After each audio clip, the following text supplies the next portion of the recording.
Sugatan ng isang babae matapos saksakin ng lalaki ng hold-up sa kanya sa Taytay, Rizal. Arestado ang suspect na umamin naman sa krimen. Lagi una ka sa balita ni EJ Gomez, exclusive. Balik kulungan ang 38 anyos na lalaking ito dahil sa pang-hold up umano sa isang babae sa Taytay, Rizal pasado alas 5 ng madaling araw kahapon. Ayon sa pulisya, naglalakad ang 29 anyos na biktima sa kalsada ng Samagta Floodway sa Barangay San Juan nang mangyari ang insidente. Yung ating biktima, galing siya sa trabaho, isa siyang call center agent. So nung dumating siya dito sa may bandang Floodway, nilapitan siya nitong ating suspect, at nagdeklara ng hold up. And then nung pumiglas yung ating victim, doon niya na inundayan ng saksak gamit yung ice pick. Nagtamo ng mga saksak sa dibdib at iba pang parte ng katawan ang biktima na nagpapagaling sa ospital. Natangay sa biktima ang isang cellphone.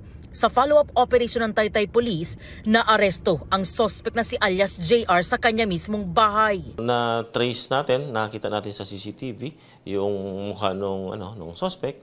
At yun nga, nahuli ng ating mga operatiba yung suspect doon sa Barangay Muzon. And then na-recover din sa possession niya yung mismong cellphone na tinangay niya doon sa victim. Hindi na raw na-recover ang ginamit na patalim. Aminado ang suspect sa pang-hold up. Ibebenta raw sana niya ang ninakaw na cellphone pantustos sa kanyang pamilya. Dala lang po ng pangangailangan. Yun lang po yung araw na yun. Nagawa ko po yun. Nang tanungin ukol sa ginamit niyang patalim, naiyagis ko po yun sa may ilog. Humingi po ako ng sorry sa inyo, ma'am. Dahil meron po akong 3 buwan na baby. Tapos kailangan ko po ng pangupa ng bahay. Patawarin niyo po ako.